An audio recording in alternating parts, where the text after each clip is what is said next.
process, using critical thinking processes into their decisions. I'm looking forward to seeing the suffering.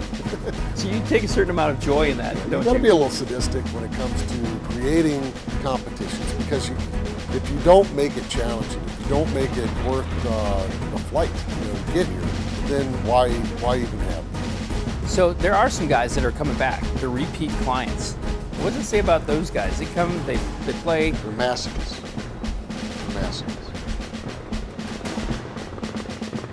All 32 teams take a series of fitness tests. The better you do, the earlier you start. It's literally a race against time to finish all the lanes. Now our team from the 10th Mountain ended up in the middle of the pack, so they kind of got a late start. Walk me through that first day of activities that you experienced. What happened? As soon as we got down, took fire from our north.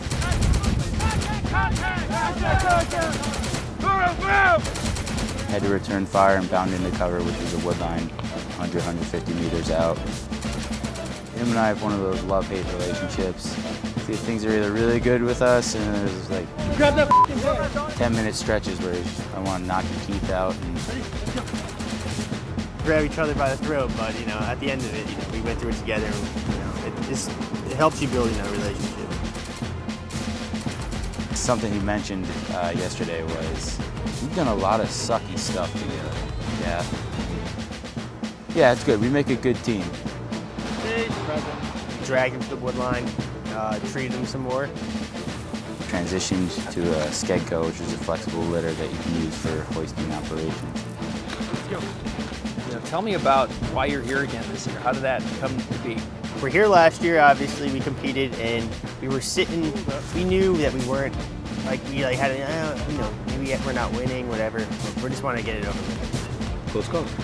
We were in the auditorium for the ceremony, obviously, and they announced the winners. And as soon as they announced the winners, I looked at Jared, and I told him, hey, we're coming back again. Moved him a little bit farther, maybe 50 meters, and came up to a 30-foot cliff. Yo, Bailey guy, you ready? We hooked our patient in, and we rappelled with him, and it was awesome.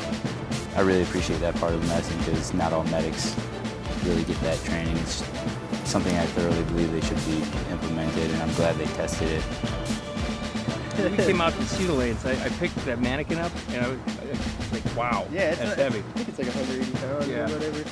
But yeah, when you got 2 people working it, it's not that bad. Especially down here in the creek, it goes pretty smooth over the rock, so there's not a lot of friction there. So what you guys do, I don't want to take too much more time, but when you think about pacing yourselves and moving through next thing and the next thing, how do you approach that? You just feel each other out and say, hey, I feel pretty good, let's keep moving, let's do some planning, take a knee, or what? Yeah, that's what we did last year. We probably continue to do this. We just talk, hey man, I need a break. For the next phase, Evans and Sheets had to navigate through the woods for 5 miles undetected, so we couldn't go with them. But we took this opportunity to meet some mountain warfare school instructors from the National Guard, Sergeant First Class Bert Severin and Staff Sergeant Andreas Bond Webster. What does it mean to you to be here competing as the best medic? I love competition. It's what I thrive on.